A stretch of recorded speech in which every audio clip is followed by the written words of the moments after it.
good morning, good day, and good evening. Welcome to episode 164 of Tech of a Tea. And today, we have a new guest. Welcome to the show, Bugswriter. How's it going? Yeah, I'm really good. I I'm really feel glad to be here. I feel This is like live, right? sorry? Yeah, this is live. I mean, are we live? Yeah, Or we are live now. Yeah.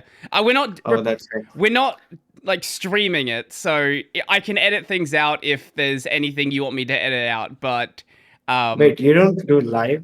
not with the podcast. No, I don't do this live. Oh, that's good. Then it's fine. Like, okay, I can be way more less. Yeah, now, now you instantly sound way less worried. yeah. I already mentioned this on my channel. Like, every time I go live, it's really hard for me, and I'm like, so that's why I never do live streams on my channel. So, so yeah, we can do this.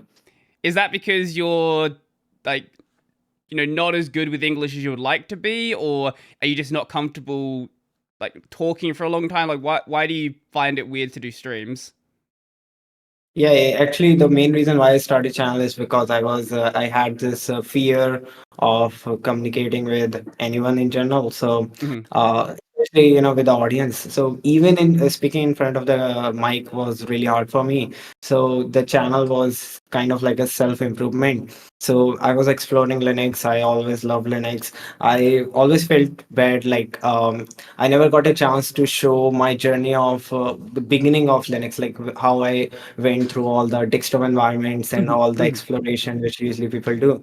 So later, but when I started using DWM at that point, I started this channel, and yeah, so first of all, I made videos because I had some really cool ideas which I wanted to show, and luckily Mental Outlaw. So my first video got shout out by Mental Oh, Outlaw, and then my nice. second video also got shout out by Mental Outlaw. Hmm. So back to back two videos got some popularity. So I enjoyed it and I kept going. So channel helped me a lot in communicating. So right now it's a face cam. So Hmm. it's like a step up for me, a Yep. level up for me.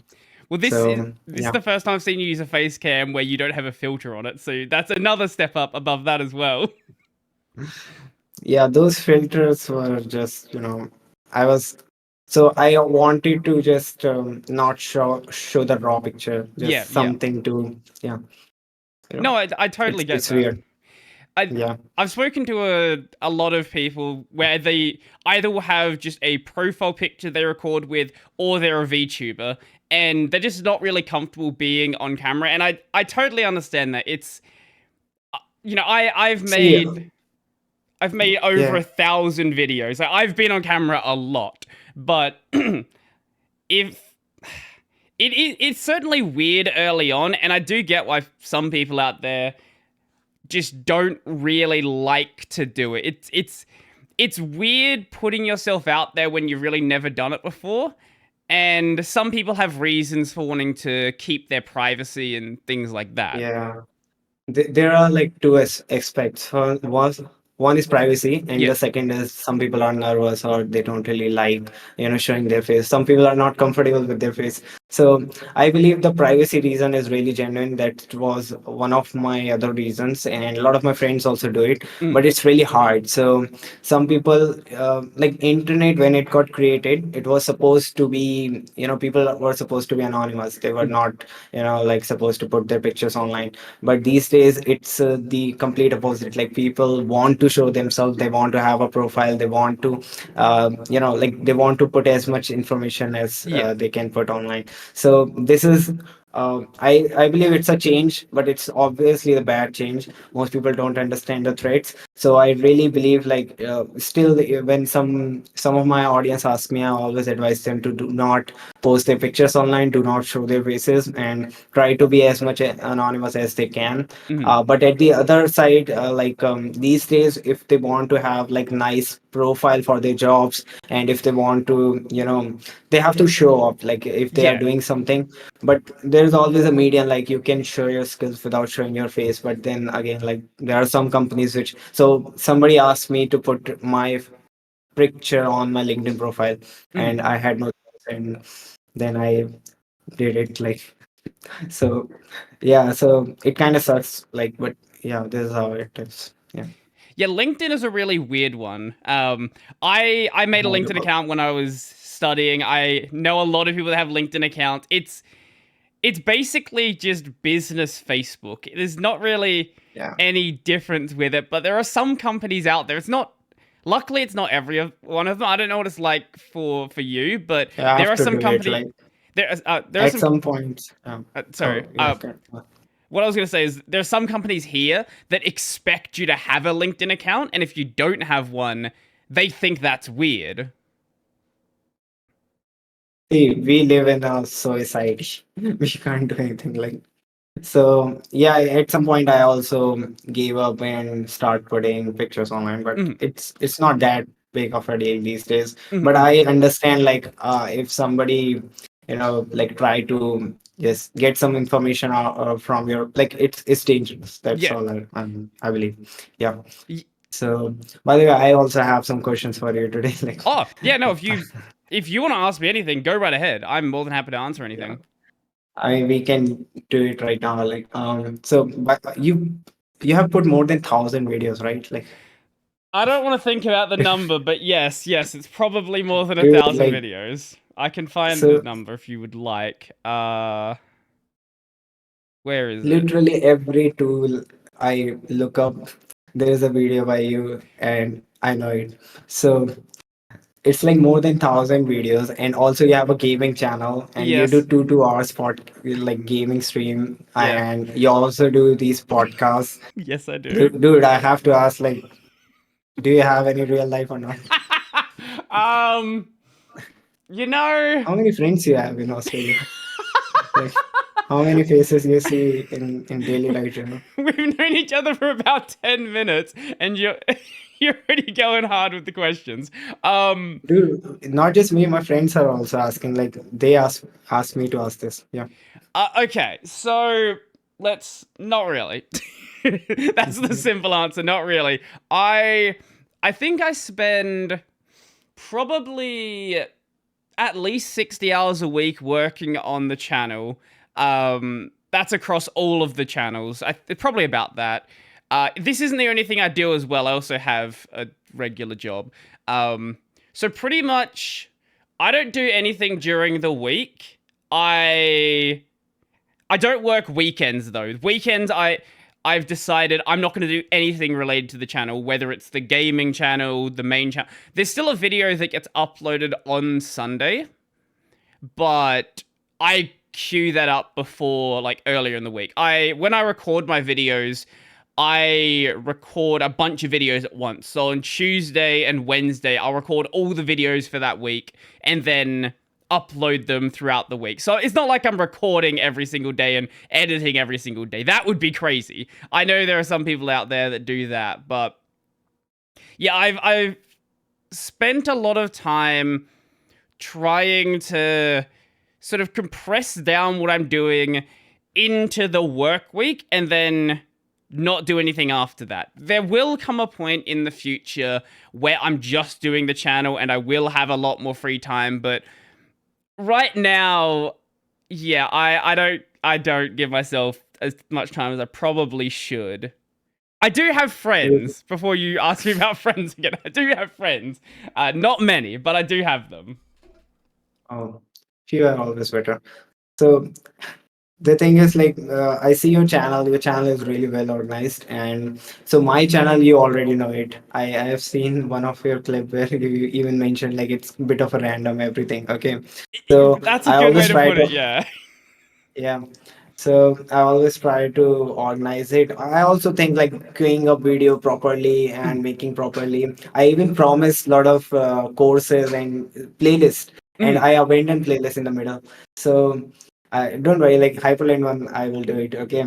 So I do this all the time, and my mm, audience is always like, "Why you do this? Why you promise when you're not going to make?" But mm, the thing is, when I make a video, it's really casual. It's like if I'm feeling like I want to make it, only then, and I never take my channel seriously. Okay, so like I uploaded a movie on my channel, so Yeah. it's basically showing the anarchy. Like, yeah, I don't really care. Mm-hmm. So just have it. So yeah, so I also think about making a proper organized channel, Mm-hmm. but I feel, but it's fine. Like most Linux channel are like this, so it's fine. I think your channel has it's a very different kind of Linux channel. Like, my channel you can really easily compare to DistroTubes or like the Linux Experiment or Garden O'Brien or the Linux Gamer. It's very easy to compare my channel to those other ones. Yours is just sort of throw something out there, whatever seems fun that day. Like, I saw this video that you did 2 weeks ago, Luke Smith is a noob, and it's a reaction video to a 2-year-old Luke video. I was like, Research okay, sure. advantage. I, Actually, yeah, you can go no, on. I no, So I love it. It's great. It's I don't we don't need more Linux channels doing the exact same thing. I've sort of carved out my own little thing, but if you started just doing what DistroTube was doing and that was the only thing you were doing, I think it would lose a lot of the appeal that your channel has right now. Where if someone subscribes to your channel, they don't really know what they're going to get. They might get a meme video, they might get something entirely serious, they might get some video where you're talking about how to get the coordinates of someone, and it's just it's really cool to see what you're doing. yeah, so my channel when I started it, the main motivation was like Chris Pinty's channel, if you know Mhm, him. Okay, so his channel. But one thing I always notice in all the Linux channel is they always presented things in a really boring way. Like they usually talk very slow, especially like Chris Ochipinti channel. It's not just the way they talk, it's fine. Like okay, they are explaining thing, but the one thing I notice is they always had like this black terminal with a green font. I'm like, why? You can just put any color. You can mhm, just rise it in a really nice way and then present something. mhm, mhm, So when I started my channel, I'm like Chris Ochipinti, but I'm going to, make videos with little bit better rice and, like, but then I notice all my audience just care about rice and not the content. And they keep asking like how you do this rice and rice. And it's so hard to explain like how I do rising because mhm, rising is not just like one thing. It's a part of softwares. mhm, So it's like a lot of softwares. Okay. So yeah, I make videos. They still ask. So but yeah, so it's Chris Ojimiti was main motivation. And yeah, most people believe like my channel is kind of like an Indian Luke Smith. They always mention this, but it's not Luke Smith inspired. It's always Chris Ojimiti is inspired. mhm, And I really loved Chris Ojibinti's video. I watched a lot of him, and a lot of the things which I do on my channel, he have done it like years before. mhm. He do these kind of things. It's just like he doesn't. His content is not flashy, but Yeah. it's really good. You know. I think ricing is one of those things that when you start. So if you're just someone who runs GNOME, you run KDE, no one's, unless you're doing something weird with them, no one's going to start asking you about them. But the second you run like a DWM or awesome WM, even if what you're doing is very simple. So when I was running awesome WM, I've swapped to Hyperland now. My awesome bar and like my modifications to awesome were very, very minimal. I activated gaps, I changed a couple of colors, and I always got these comments that like, hey, can you share your awesome config? It's like, yeah, I've changed maybe 5 lines of the config file. It's not that crazy. Like, I get it if it's something like you would see over on Unix porn where it's this really, custom thing, but what I was doing wasn't that crazy. Yeah, I mean, so I had like my DWM configs already shared, like all the builds. I Mm-mm. wrote a script. I believe the most people who switch to Linux, they usually just end up using GUI and things usually like they like Windows, okay, like using GUI.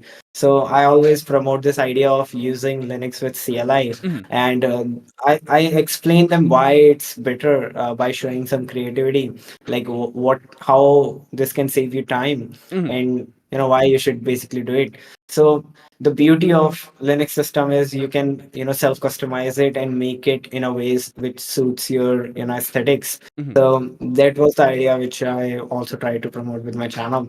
So this is how I see Rising. It's not like flashing Hmm. some beautiful screens or anything. So I believe you can even use XFC with little bit customization if Hmm. you want. It doesn't really matter that much. But yeah, people who enjoy it, it's completely fine to do Rising. It's out of hobby. Well, yeah, Yeah. my my channel basically started doing racing as well. Like Mhm. the video. I don't know how long you've known about my channel, but the first video of mine that sort of went really well is when Luke Smith started using BSPWM, and I did like a bunch of videos on it. And then that was when he shouted out my channel, and that's when things started to really pick up. Back then, I was just doing videos on how to just because BSPW. I don't know. Have you used BSPWM or not? I tried it. It was not like I was used to DWM, Yeah, so yeah. I kind of got overwhelmed. Yeah. For anyone who hasn't, BSPWM, it works out of the box, but you have to basically configure everything yourself. There's no default key bindings. You have to do everything. So when Luke started using it, I started using it to sort of fill in that gap where Luke wasn't really, the main. Okay, He abandoned it. He yeah, abandoned it. the reason why I started my channel, this is gonna sound really, really cocky, but the reason why I started my channel is I feel like I've talked about this before. I'm not starting shit. I the reason I started my channel is at the time I felt like every Linux YouTuber who was like doing the racing, the tiling window manager style content was making awful videos. They were making these videos where they weren't really explaining things at a level that was suitable for someone first getting into a window manager. So if you watched a Luke Smith video and you're excited about a window manager, Luke's videos might be good once you're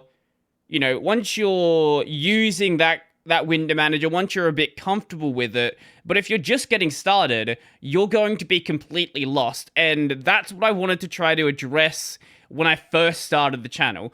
I've sort of moved a lot away from that and doing very different content nowadays, but that was definitely a big drive right at the start. Yeah. Like on my channel, I usually say that like if you can't really manage like if you can't install DWM or just patch it or anything, then just use XFC. Like why even try it? Uh, yeah, because like you shouldn't use a system which you can't manage by yourself. Yeah. I mean, yeah, this is just so. I guess we should talk about something else, like other like not other than window managers. So We could do a 2 hour video on window managers. That doesn't bother me. But if you want to talk about something else, we can. no, it's fine. Like I can also do it. By the way, I know your channel for very long, so Mhm. I have watched a lot of your videos. Because I also use like yeah, it's good. It describes things, and you did a rap challenge too, and I don't know if you know or not. Like I mentioned it on my Instagram story, which is a Okay. bit weird. So I mentioned you, and I wrote like just recently I Mhm. wrote so I was pretty afraid even talking on in front of a mic, and because of you I ended up doing a rap. So that was really cool. So I was like, okay, thanks Brody, I did this.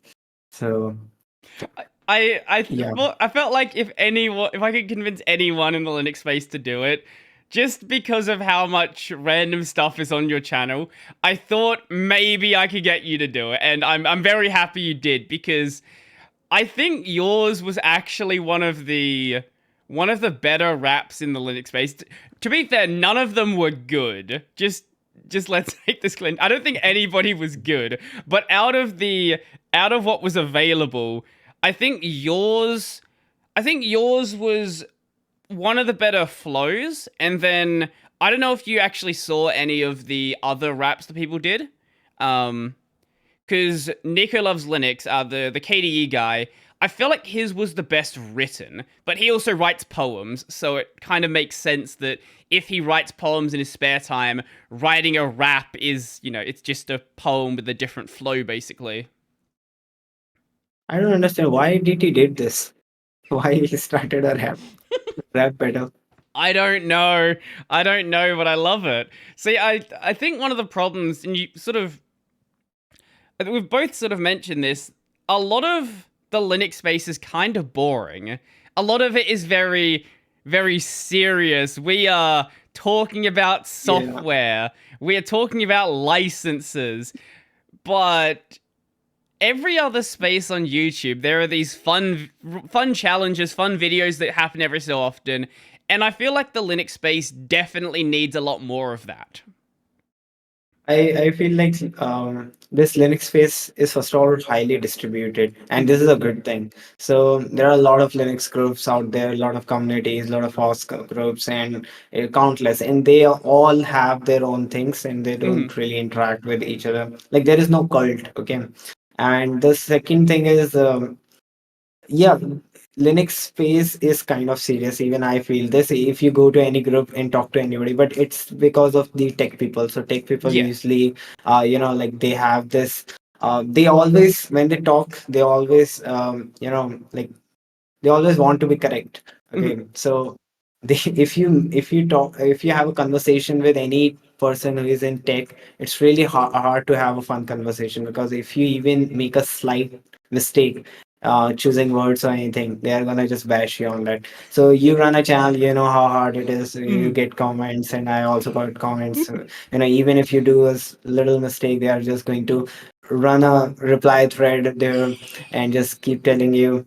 So yeah, it's sometimes, so I don't really, this is why, like, in my channel I highly disrespect my audience. Sometimes I don't really care, and I'm like, dude, you guys can do whatever you want. They usually troll me a lot.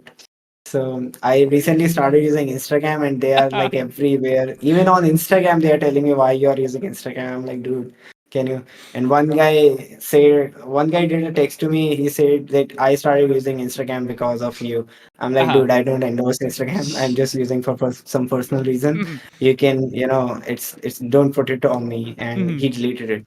And then he was emailing me like, okay, I deleted. Thanks to you.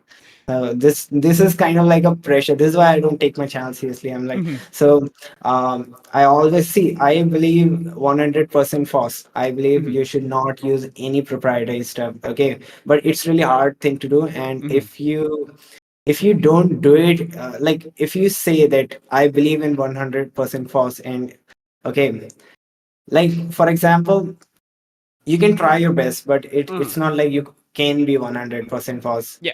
And it's for me, it's just symbolic. I don't really care about privacy. I mean, I care about privacy, but I believe that if I'm not using something like Telegram, then it's more about showing my support to privacy oriented things, other than actually looking for Yeah. privacy. Because in India, like we have things like government forced things like Aadhaar card, and a lot of systems which kind of already, like, there is no privacy. So but yeah, it represent the representation that like you by using FOSS, we represent. That's how Yep. I think. Like, yeah, like the possibility. Like, yeah, if we if we can if like we can achieve 100% privacy. So that's the thing. Yeah, I feel like this I like mean, yeah. sorry, if you want So, if you have more sorry. to say. I don't know if you know or not. Some Richard Stallman did some conference. Somebody was telling me, like, he presented some ideas where you have to keep a pager. I think you were mentioning it. I Keep a pager. Yeah. think I've definitely mentioned it before. I don't. I don't recall the Yeah, exact so talk you you know mentioning. that idea, right? So Yeah, yeah. basically, if somebody call, he have to first beep the page or something like that. Hmm. So I wonder sometimes, like if we present ideas like these, um, is it a good thing, or people are like going to completely abandon these things just because it's too extreme? Hmm. So on my channel, I always try to show things which are kind of like a midway. Hmm. So you can use these technology without, in a better way, without losing. So I Yep. did some scraping videos, like how to use YouTube without like going on the website. Also it helps, like, because these days internet addiction is raising highly, like people are highly addicted to things like YouTube. So by using technology in these ways, you can cut down algorithm like RSS Mhm. and things. So for me, it's not always about privacy or like complete FOSS support. It's always Mhm. about um, it's just better tech for me. Yep. I don't get addicted. I like software and all these things. Mhm. But yeah, I support FOSS obviously. Like I'm a true FOSS supporter. I And think. sometimes Oh. sometimes I want to go 100% FOSS. I was 100% FOSS. I Mhm. might delete Instagram someday. I don't know. I think there is certainly a place for those people that are really, really extreme. They sort of give you an idea about how far you can go. You could go and be like Richard Stallman if you really wanted to, but I don't think you have to look at things in the absolute extremes. There is definitely that scale there, and one one thing that has been brought up to me a bunch of times is, why do I upload on YouTube? Why don't I upload on PeerTube? Because that's the FOSS platform. No one's gonna see it. That's the big thing, and I think that's something you have to like really understand if you're gonna be talking about anything in FOSS. You need to talk about things in the places where people are going to see it. That is going to mean you have to compromise in sort of some respects. Like, I have a Discord server because that's the thing that people use. I have a YouTube account because that's where everyone watches videos. If I wanted to, just use IRC and just use PeerTube, I could certainly do that. But way less people would see what I'm talking about, and you're not going to make, like, if your goal is to get more people to use FOSS, you're not going to make that happen just talking to the people that already use FOSS. They don't need to be convinced, they're already using it. Yeah, this is the exact thing I once told one of my, like subscriber on my Discord. So, like you can't be isolated and just keep talking about FOSS among people who already know FOSS. If you have to, like convey the idea to normal people, you have to go to their platform and tell. Yeah, But I still highly respect people who choose to stick with principles and choose absolutely, yeah. 100% FOSS. I have some friends who really not use any proprietary stuff, or like the bridge is really low. Mhm. And I believe, like,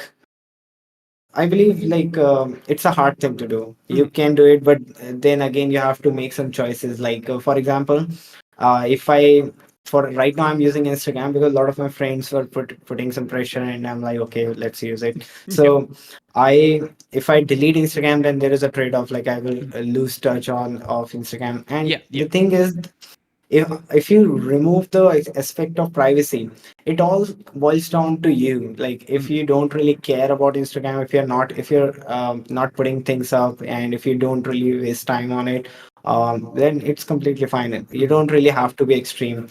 But the threat is, these technologies are so addictive and so disgusting, like it Yeah. kind of your mind space. So also in Linux community, people, uh, there are all kinds of people. It's just like my audience sometimes, like they keep sending me mails and messages, so it's weird. That's why I'm saying this right now, so they might, watch it, so they might know. I'm pretty sure you can relate because you also have a channel. People just, like Yeah, they keep asking. My I've advice is just ignore. Yeah. yeah, exactly. My and I've cultivated this audience where people have discussions. There are a lot of channels out there where it won't it basically the only thing that is true is what the YouTuber says is true. I end every one of my videos sort of asking a discussion question. I like if someone knows some like more about a topic than I do, I want to hear their feedback and hear where maybe I went wrong on something. I'm not really a big fan of these. You know, you'll see some of these channels where the audience loves the YouTuber. Everything the YouTuber does is great.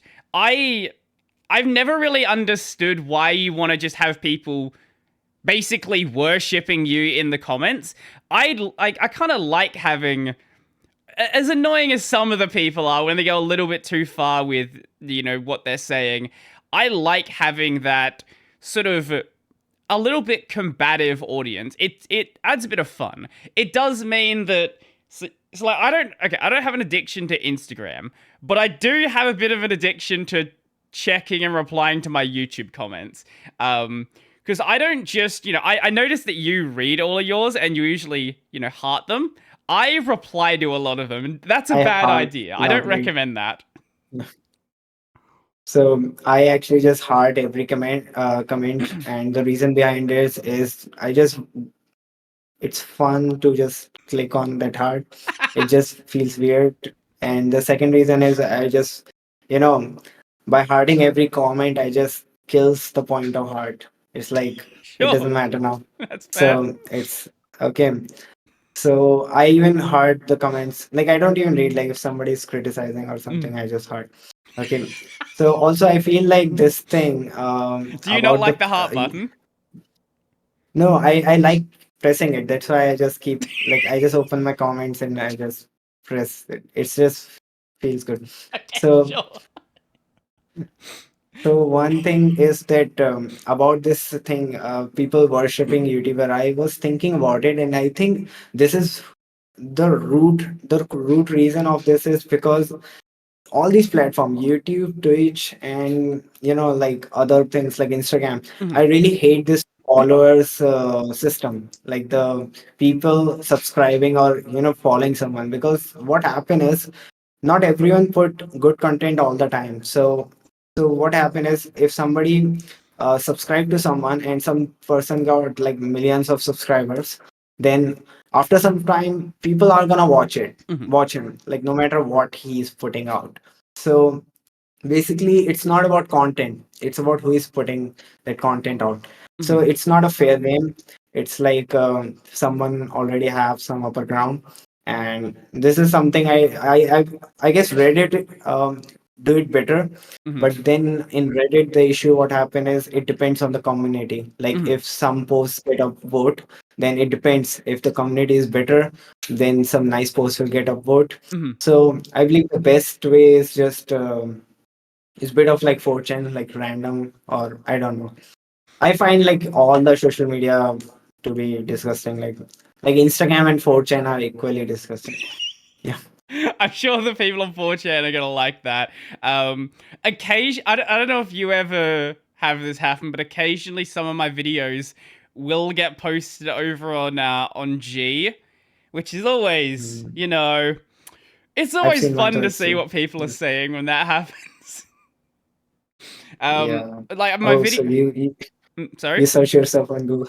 You search No, yourself in Google. no. People usually send it to me. Like when something gets posted on 4chan, there are people in my I try to avoid going to 4chan, but when there are people in my Discord that want to make it very clear that I got posted on 4chan every time it happens. Like my recent interview with the developer of Hyperland, that one got posted over Yeah. there.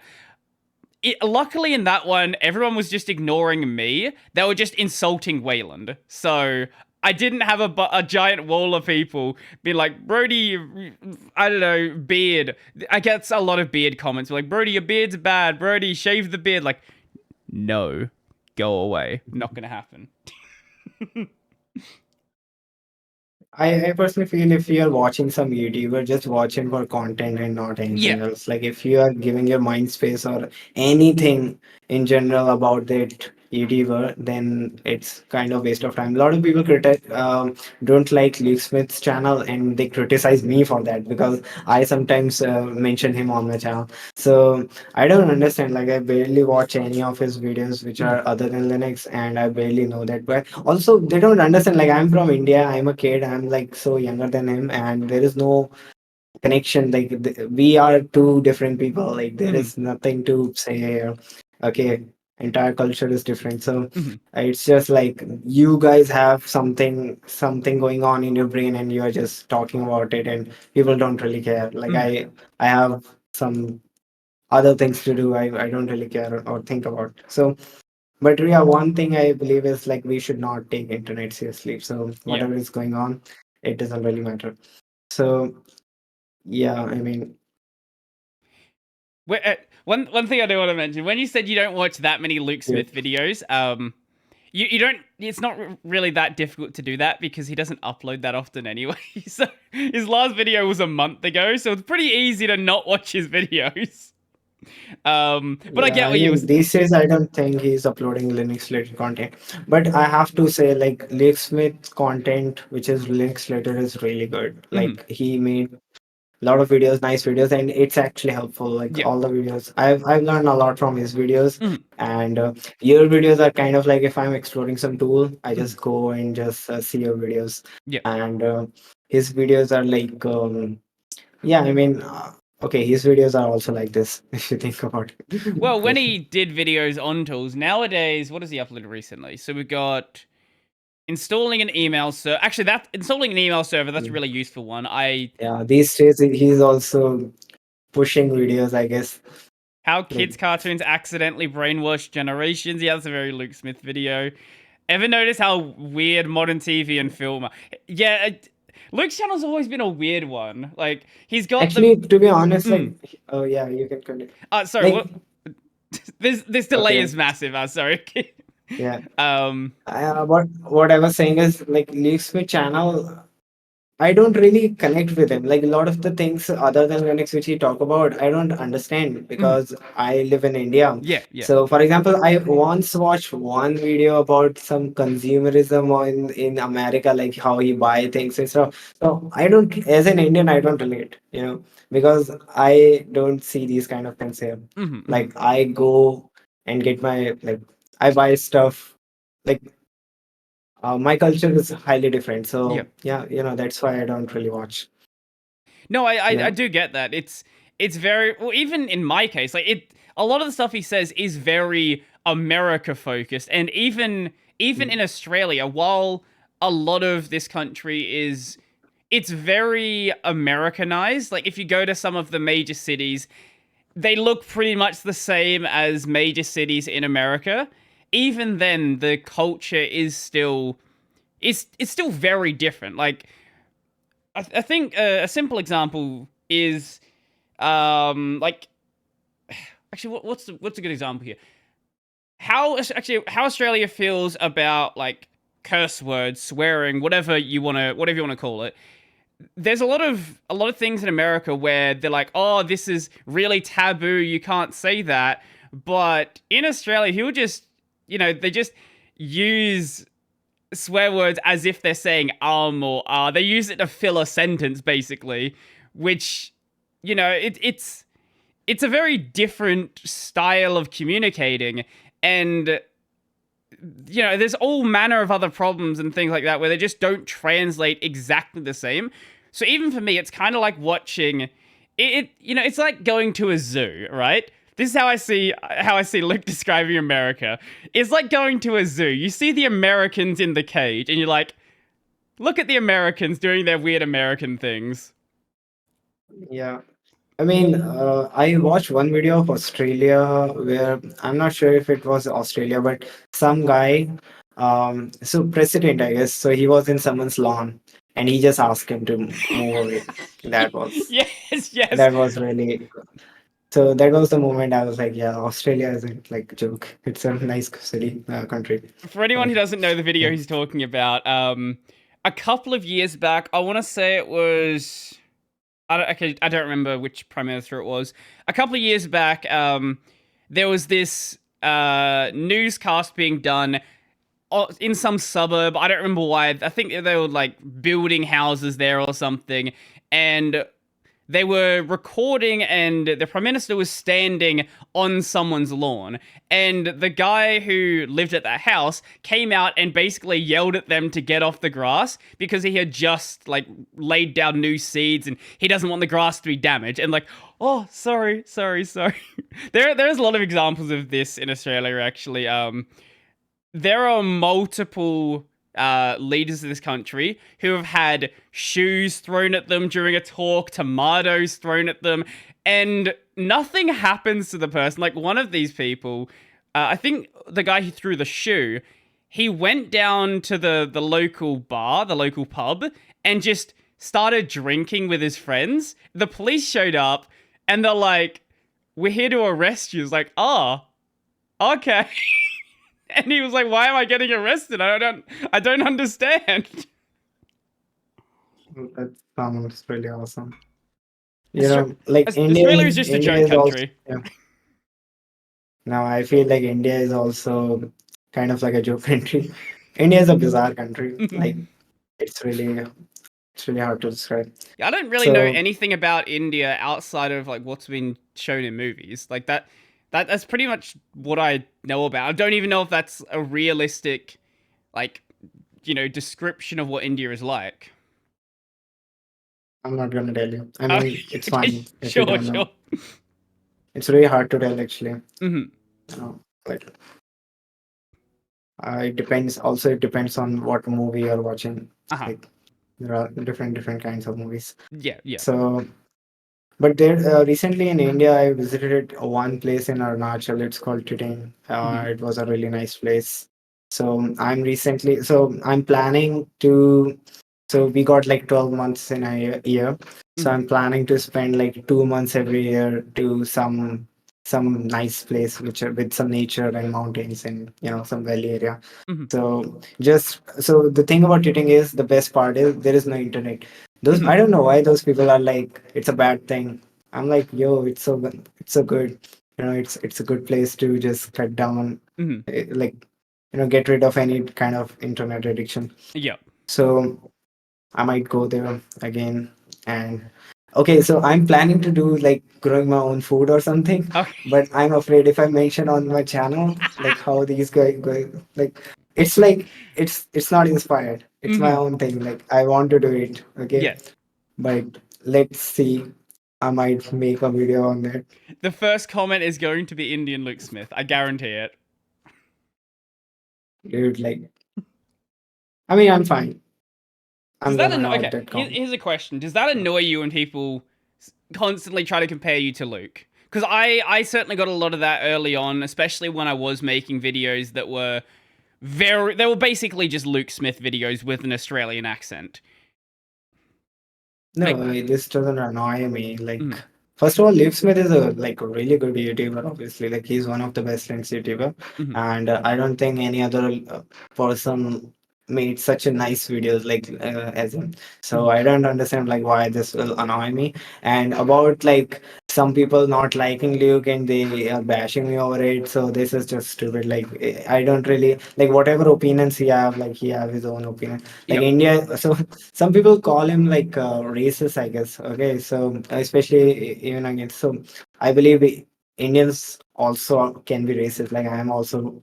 I'm not sure like I'm racist or not, but maybe somebody find me racist. So it's basically his personality doesn't matter to me. Like his content does. So according to a report, India was one of the most racist countries. So everybody have his own opinion. One thing I did want to ask you about is how did you actually get started using Linux? Like, how long have you been using it? Why did you start using it? So, okay, let me start. Okay. This is a good question. So, can I just mention like my computer journey and not just Linux? Because I guess so. I was just I never had like any prior experience with programming or anything. So it was the school time. And one day I watched this movie, The Social Network, and then I started learning how to do web development. Mhm. And I got really motivated by watching that movie. So my goal was very simple. So whatever he was doing in the movie, I wanted to do that. So he Mhm. was doing some MySQL, LAMP some, making a PHP website. Mhm. So I spent like 2 months and I learned like PHP and I learned C programming for fun, and I learned HTML, CSS, and I ended up making a first version of Facebook like website. Okay. Mhm. So I was pretty happy with that. It was really trash, but it was working. So Mhm. the login form was working and everything like feed was working. So from there, I was like, okay, it's fine. I'm enjoying it. At that time, I had a really shitty system. It had some Mhm. virus on it. So it was Windows 7, some really weird viruses. So I managed to learn few other technologies. Over time, I realized in order to get good and be exactly like, the Mark Zuckerberg in the movie, Mhm. so in the social network, I have to learn how to use computer with command line. Mhm. So at that point, I'm like, okay, so I was Googling like what he was doing on his computer and just to figure out. So that's how I figured out he used PHP to create a Facebook. Mhm. So then I realized like, okay, he was using Linux. So at that point, I started using Linux. My first distro was Linux Mint. Okay. And then I even figured out like what desktop environment he was using in the movie. You know the movie, right? Like the social network. It Yeah, was, yeah, yeah, yeah. yeah, I watched it years ago. I couldn't tell you any details about it besides he made Facebook. That's the yeah. only thing I remember. It, it was really hard to figure out what desktop environment he was using. I knew he was using KD4, but I Mhm. wanted the exact desktop environment. But then, okay, it was KD4, Mhm. but now KDE was is so changed. So Mhm. I googled there's this desktop environment Trinity. Okay, Trinity desktop environment. Mhm. So it was the closest which I Oh, can Trinity. Yeah, get. yeah, Yeah. So yeah, so whatever he was doing, I ended up learning those over time. yeah. Mhm. But my real Linux learning happened when I switched to DWM, and Mhm. because before that I was just using it by GUI, and I don't really appreciate that. I believe like Linux should be used properly with, at least you should know how to use it with command line. Mhm. Otherwise, there is no point. I mean, yeah, for privacy reasons, it's fine. But like if you just want to use computer normally, but Mhm. if you want like truly get the fun out of Linux, then you have to learn how to use it with shell. Mhm. And the idea that you only need one terminal and you can just do whatever you want from the terminal is just like really exciting. So also I realize over time like it's so easy to install any software or doing programming work by using Arch Linux. I specifically Arch Linux because packages are availability and stuff. So I really loved it. Every time if somebody asks me to write a code in Windows machine, then it's really hard. And Mhm. I have little bit experience with Mac too. I even installed Hackintosh for Mhm. like 2 months in my old PC. Did you do So videos on that, or was that way before that? You just no, kind it of know. was it was way before. Yeah, and Hackintosh installation was one of the hardest installation which I ever did. I managed to run it, and I was so happy. But after 2 months, I was like, okay, it's not that good. It's boring. Mhm. So, and it, when I started using Linux, I had this journey of distro hopping. And first, I did a lot of distro hop, then desktop environment hopping after Arch Linux, of course. So after Arch Linux, I did a lot of like I explored all the desktop environments, like even Enlightenment and many others. So used to enjoy every one of them Mhm. for starting 1 month and then switch. And it's like I try something and I'm like, this is forever. And after 1 month, this sucks. Let's just move on. Yeah, that first month is But really then, exciting. It's this yeah, new experience. Like, wow, it's all crazy. And then yeah. you're like, once you're in there for a month or so, that's when you start to notice everything that's a problem with it. I noticed this like with when I was switching between some window managers as well. Like you that start is always fun, and then you get to a point where you're like, how do I do this thing I want to do? And then you have no idea, and you're like, okay, next one it is then. Dude, but the problem with these things is I reach to a point, Hmm. like sometimes I reach to a point where I feel like I'm like homeless. Like Hmm. I don't know what to use. Like Mm. I get to a point, and this is happening me right now, like Mhm. literally right now. So on my PC, I cannot use DWM because now I'm so much used to Hyperlane, and I cannot. Okay, I install Hyperlane, but with NVIDIA, I cannot screen share. Ah, yeah. So by the way, this is like an update. So on NVIDIA 950, Hmm. okay, 950 GTX, if you manage to install Hyperland, it will work, but your screen share might not work, at Okay. least for me. Okay, so yeah, I don't know what to use now. I'm like such a sad situation. So yeah, so I might go back on in just in just Windows. I'm not kidding. I'm literally just frustrated because my screen share is not working and I Hmm. cannot really go back to DWM. Hmm. I even had like this. So for 1 year, I was really happy Hmm. with Linux because I had my perfect DWM build. I have like all my configs. I have a script which auto install everything. Hmm. So everything was working fine for me.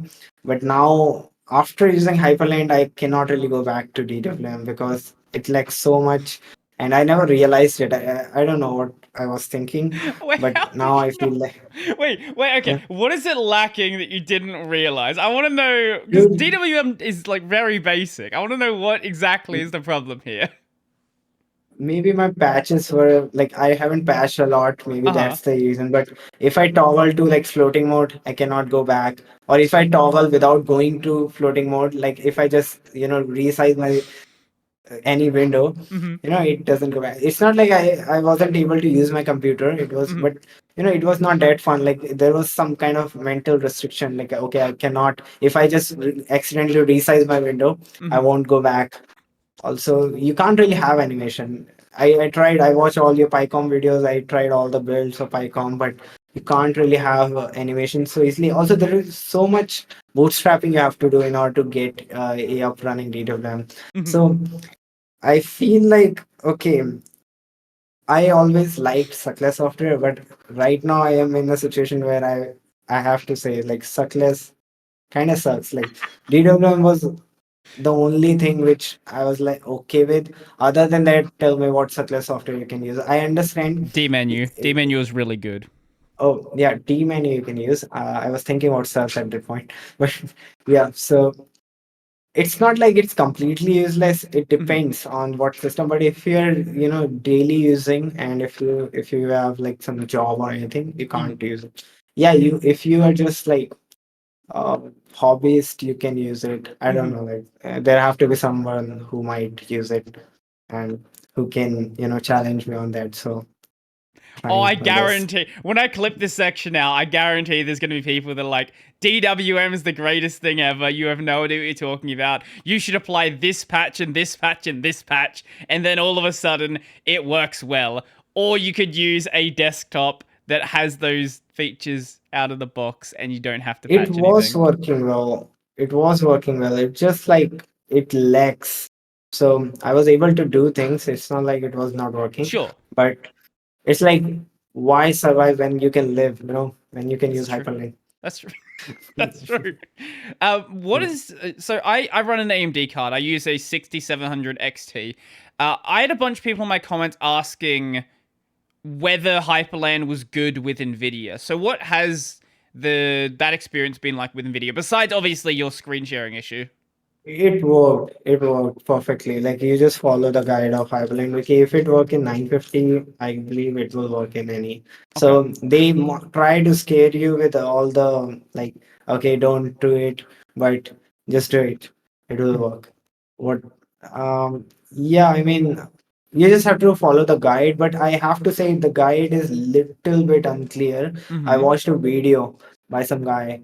So it in the guide they send you to some thread which I think is not really needed. You have to Okay. skip some sections like I personally 1 second let me just type it on Uh, NVIDIA. Let me Vaxry. tell I know you. you're watching this. Vaxry, fix it.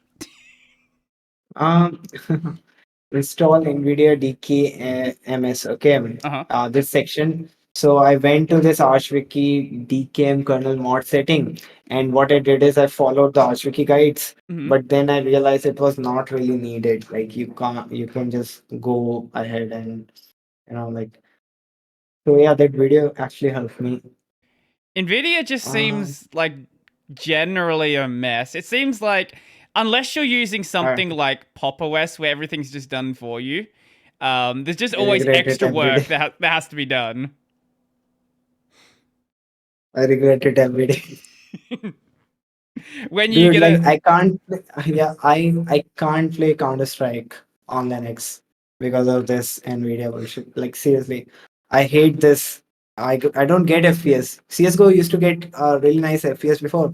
Now I don't know if you know or not. Like on my channel, I always say Linux gaming is sort of like a happening thing. Mhm. But if you really believe, if somebody tell you like you can do Linux gaming, and if you end up believing him, then you just got pranked, or it's just a joke. It's not real.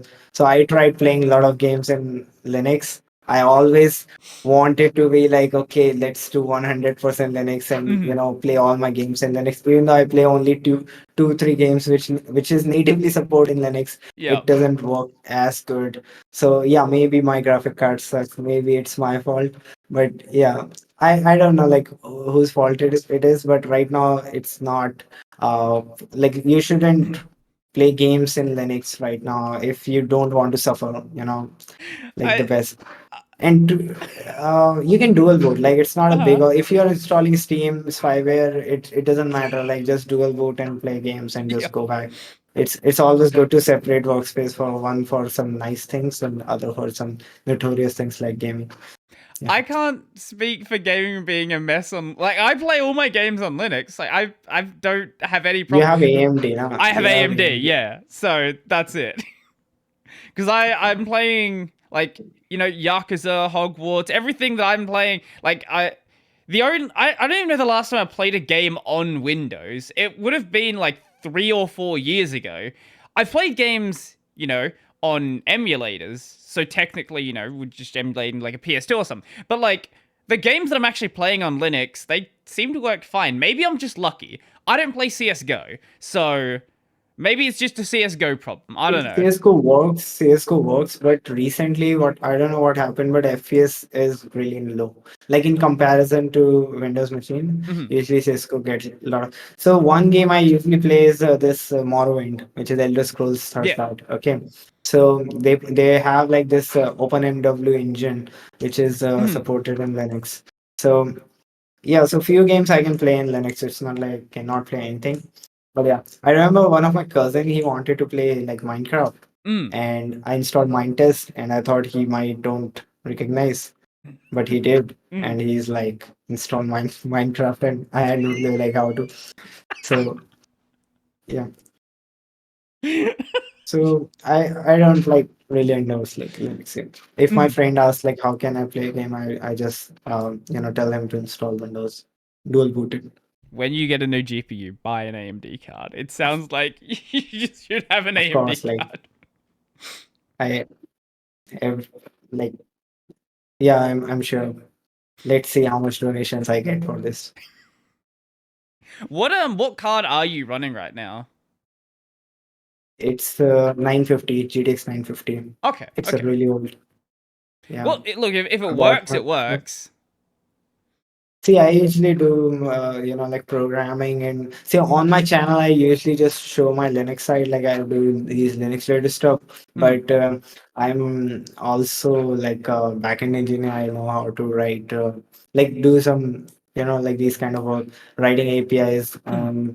DevOps engineering. These days, I'm learning about DevOps, like how Kubernetes works. So one thing I like is on Arch Linux, it just happened really quickly so I can use it. Mhm. So, so previously, when I was distro hopping a lot, I was just looking for a distro which can work for me, and Mhm. Arch Linux works for me.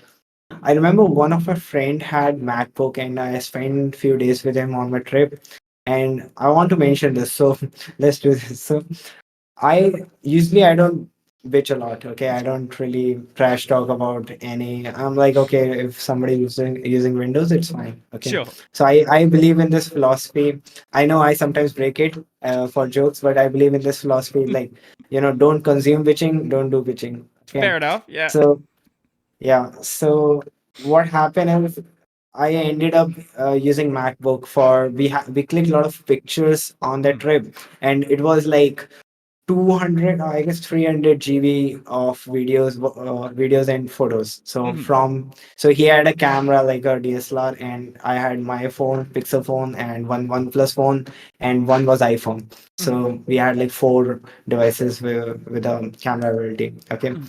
So first of all, only 300 GB, what a shame. Okay, but all right. So what happened is we had to shift all those data from that MacBook because he was organizing it on his machine Yep. to my laptop. Okay. Mhm. And I had just a terminal and an Arch. Okay. And he had such an expensive machine, and he was not able to do it because we had like his idea was just to just upload it on Drive or something, and I'm like, why can't we just share it like this? And so in MacBook I Mhm. used to think using MacBook is fine. Why? Because it's you get the shell, and it's a Darwin based, and it's more closer to Linux. Okay, so I used Sure. to think Windows machines are horrible if you want to do any real like programming kind of work. Mhm. So I used to had some sort of respect for MacBook because at least they are doing some nice UI and stuff. At Ah. least it doesn't look so shitty, even though you are on 11th version or something.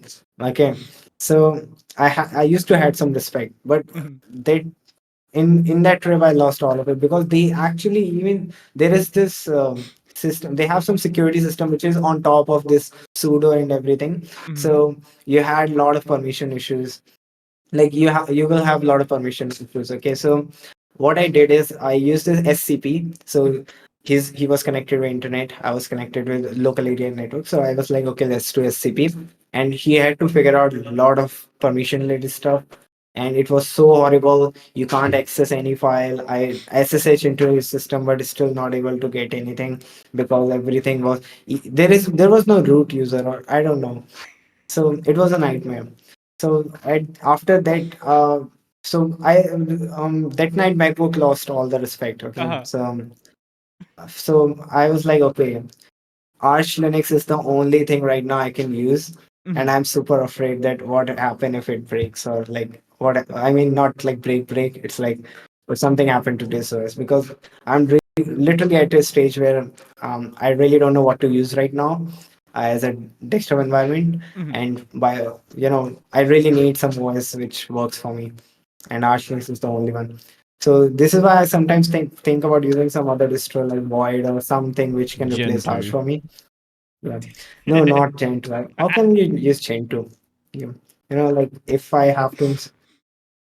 I mean, isn't it a meme? I thought it's a meme. the Wait, the reason I brought are up you Gentoo serious? is the guy that I had. His video hasn't gone up yet, but the guy that was on last week's episode, I guess last week as we're recording this, um, his name's Imelo.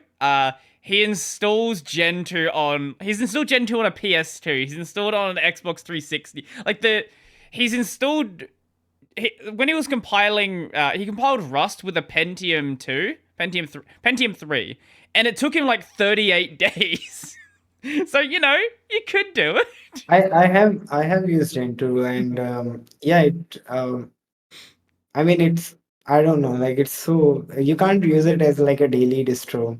If you install Firefox, it's going to take a lot of time. Even I don't like, I don't even have a AMD CPU. So, like Mhm. I don't have Ryzen threads or like anything Mhm. to compile.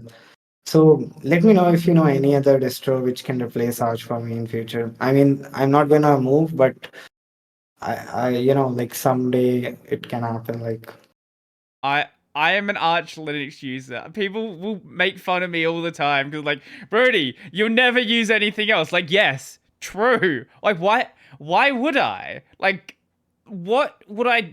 Unless I want to go with a system that is simpler. Like, I want to go to an Ubuntu or Pop! OS, something where everything is just set up out of the box. But I don't want to do that.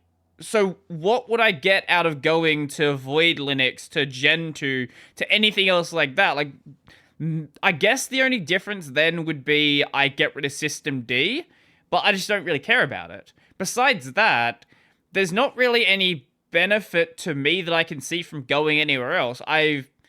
Arch is pretty much like Arch is the end game of Linux. Like once you're here, everything else, it's not like anything gets better. It's just it's just the same. Like Void is as good. Gen 2 is as good. I get No, yeah, I I'm don't happy. think like I don't think Arch is like an end game, Mhm. because there are like I have been in Emacs community a lot, and these guys are like really they are not using Arch. I mean, they might, but they mostly I've seen people using Gwix a lot. Okay, Mhm. so so community is so big. There are so many distros. It's really hard, and most of them we are not even familiar. Mhm. But I believe first of all, most beginners they spend so much time on distro. It's kind of like a waste of time because in the end of Yeah. the day, it all depends on whatever distro is providing you the best package availability. Yeah, you just have to go with it, Mhm. and it doesn't really matter anything else. Like because every Linux is kind of same. And once you know how to customize and once you install your desktop environment by yourself on top of a minimal system, and it doesn't really matter. Like just Mhm. use anything what you want. But the thing is, if you start using some distro, you just get comfortable with looking up online, like reading their documentation and just looking up their package, like package manager mainly. Okay, so if Mhm. somebody asks me to move to something like Debian Mhm. or Ubuntu, well, first of all, I have experience with Ubuntu. I did jobs where I had to install Ubuntu because there was some program. I was working with this NVIDIA program DeepStream, and Mhm. it was some AI related tool, and it had only support on Ubuntu machines. And I had really horrible time with Ubuntu. Okay, I really hate the distro, and it's just my experience. Maybe it's good or not, I don't know. But Sure. I've seen my colleagues using Ubuntu, and I suggest them to at least use Mint. Have some decency, okay? But they're like, okay, for some reason they like pink terminal, I guess, purple terminal, whatever. Mhm. I I believe like using apt get is a mystery for Uh-huh. me. So this is why I might don't move to like any Ubuntu or Debian based systems, I guess. But I know people who are comfortable with it. Like Chris Mhm. Ochimiti is Debian. He knows Debian. He always like he even made a video best links to Debian. And Debian have a high package support. So yeah, if I fail Arch, maybe Debian, because even on the server I run Debian. Mhm. One, okay, I can't say distro. One OS I really want to use is FreeBSD. I'm a channel I always mention. Have you ever used FreeBSD? I I haven't. I've had people ask me a lot to be like, hey, they're like, Brody, run BSD, like run FreeBSD. I did see you did some videos on FreeBSD, and you're like, there was like 3 videos, and then you gave Actually, up. Um, I look okay. I like video games, okay, and I want to play video games on the operating system that I run on a day-to-day basis. And if I'm using FreeBSD, that's not gonna happen. dude, like if you are using FreeBSD, you can't be a part of normal society, I believe. You basically can't. Like, you have to abandon a lot of things. Mhm. So, but the thing is, FreeBSD lack community, but Mhm. it's a good distro to run in a server. So if you have any server, Mhm. I really want to run FreeBSD on it. Mhm. It's rock solid. It's good. Yeah, I believe like BSD systems are a little bit better in terms of Linux in general, like Linux based distros.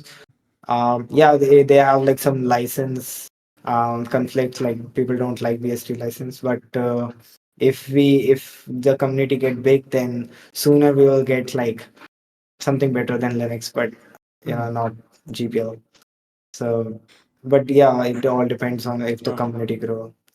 And to be honest, like I don't really feel like FreeBSD community or Linux community is, like suddenly is going to become mainstream or grow.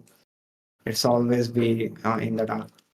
What was your experience like on FreeBSD, like that for that period you were using it? I have uploaded some videos, and so my mic was not working. That's why I had to come back Well, that's a to good my that's a old good arch. start. Yep. Yeah, I even made a apology video. It was a really big. I made a apology video because first I moved to FreeBSD. So I really like FreeBSD. The community was really good, and the Mm. packagability was also really good. Mm. One thing I really like about FreeBSD is if you follow the concept of minimalism, they had like things really organized, and their Mm. user land was really clean. And this is like the main reason I liked it. And everything was way simpler than Linux. Like in Mm. Linux, everything sounds like seems really bloated. I Mm. even wrote a blog about it. So also, I don't know if you know or not, like Linux development is really messy. So, Mm. like, Linus Torvald, and it's just one guy and everything. So, there is even a GitHub repo where somebody mentioned how many curse, like, F words Linus Yeah, yeah, Torvald yeah. used. And, like, so things like this doesn't happen on FreeBSD. These people are like really serious, and the development is really nice. So I'm not into that much into, like, I don't really understand these things that much, but it just feels like, yeah, this is like better. Mm. So and I have read about it, so that's another reason. Mm. I actually also I went to this event Hilex, and I met a guy who was one of the BSD OpenBSD developer, Mm. and he also mentioned these things. So yeah, from there I was like, okay, fine, like let's try FreeBSD. And I like FreeBSD. One thing I will really appreciate is documentation. Mm. FreeBSD had like really nice documentation. In fact, you can learn about kernel and your system much more if you're using FreeBSD. If Mm. you want to go into like how OS works inside, then you should, move to like with FreeBSD, you can do it more easily in Mm. comparison to Linux. Yeah. Mm. So these were my reasons. Like, Like I mean, it, you can still, yeah, like I do whatever you want. Yeah. I get it why people use it. It absolutely makes sense. Oh, on that thing about the swear words in the Linux kernel, there was I've been meaning to make a video on it for so long. I keep forgetting. There is this research paper. I'll see if I can find what it was called. Um, this research paper that was making its way around Twitter a little while ago. Where is it? Do I have it here? I should. I don't remember the website. I don't know where I got that link, but it No, it's was pretty not funny. that. It's a separate thing. Not So, the. Where is it? I Here it is. Okay. Um. Okay. The paper is called when it decides to load. Is there a correlation between the use of swear words and code quality in open source code by Jan Stremel? This was their bachelor's thesis. It's a 46-page thesis on whether swear words improve the quality of code. And it's full of formulas and all this other nonsense. And look, I love it. I love that things like this exist. I get what I get what you're saying about, seriousness in Linux, Linux but community. like, it is kind of hilarious when you can do a search and you see that like while other words are like sort of flat, crap is just going like this up to the moon. Dude, this is funny. Like a 60-page thesis on something like this. Look, I guess the it's link. certainly an original thesis, that's for sure. Yeah, I mean, obviously it have to be some bachelor. Dude, like your audience, I believe, is Mm. really young, right? Like most of them are young, right? It's a good question. I'm gonna find. I'll let you know. Let's go. We're at Oh, my you're analytics. gonna see this, right? Yeah, I'll go to my Like I analytics right feel now. like I feel bad sometimes. Like all Uh my huh. audience, like whoever messaged me, most of them are like 18 or like college students or less than 20 mostly. Hmm. It and this might sound weird, but I every time when someone contact me, I just ask two, three questions like, what is your age? And if his age is less than me or Hmm. like less than 20, then I usually just skip on like I don't really talk a lot. Hmm. I mean, it depends, but so on my channel, I always try to. So when I think like, okay, my audience quality is getting down, like Hmm. sometimes I get really noobish comments. Uh huh. So suddenly the next video is about something serious. Hmm. Okay, so this is like I always try. So I always care about what kind of people are watching my channel, and I really love like I always bash my audience, but I really like my audience because you know like these people are some like I feel like whatever I say, nobody understand but them. Like my audience really understand whatever I'm saying. So I really like this thing. So this is one thing I really enjoy running this channel. Mhm. Like people understands me. Okay. Mhm. So, but one thing I really find weird is everybody is like faceless. Some anime lolis on profile and things like that. So they're all weird. Like you must get like weird messages. I get all the time. Like people ask really weird stuff to me.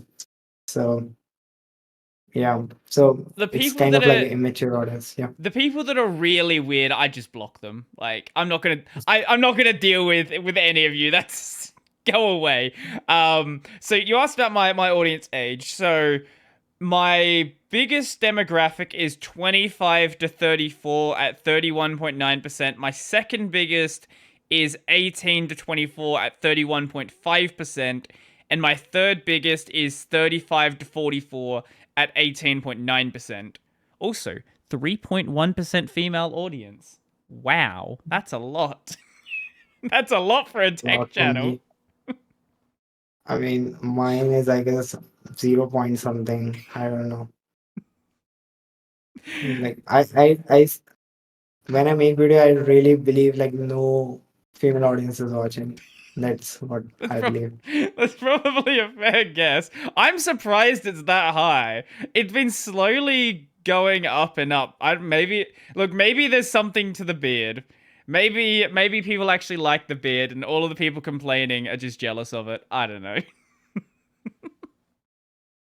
Do you like regret your videos? Like you upload videos and you're like, why I did this? Yeah, I have this all the time. Like, Not straight away, but sometimes I'll yes, go you do. back and like look at some of my older videos, and I just don't know why I uploaded it. I feel like there's something wrong with it. Like in many cases, I made some mistakes and it was like, why didn't I properly research this? But even videos where they were good videos at the time, some of them I go back, like especially when I was at my old house and I had the camera right in front of me at the fucking blur, the bright lights behind me, and I was just like, "Hi guys, this is the video today." And it's like, what is this video? This is awful. Why did I upload this? Your videos are like really well researched. I always want to do this, like because on my video, I sometimes just don't even tell the audience, like just skim over things and just like quickly skip everything. So, and my videos, I used to make videos with like little bit research before, but these days, like I make videos really quickly. So I regret all my videos. Like every video I make, after some time, I'm like, dude, this is so weird. Why I did this? So it's really in your old videos you used to do all like you used to do these gestures with your hands. I Oh, I still really do them. like that. Like Yeah, I still do them. It's yeah, great. People hate it. I it's do this all the time. even in my rap I mentioned it. Like why you doing today? I don't know. Like I I, guess cutting dance. Yeah, yeah. Look, you do dance. Like hmm? are you a tutting dancer? Like there is a dance form called tutting dance. I don't Tuting. You T don't know? Oh, T. you do it all the time. Uh, I, It's basically dancing with hands, huh. just moving your hands. Yeah, Yeah, you should try it. I've never heard of this. Oh, I see. Oh, I have seen this before. Ah, no, I Yeah. don't. I don't know what it is.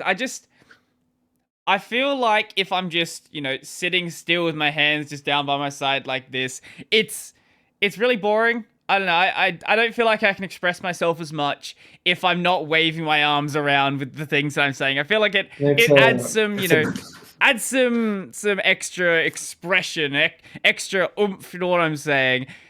And it yeah. also bothers people, which is the best part.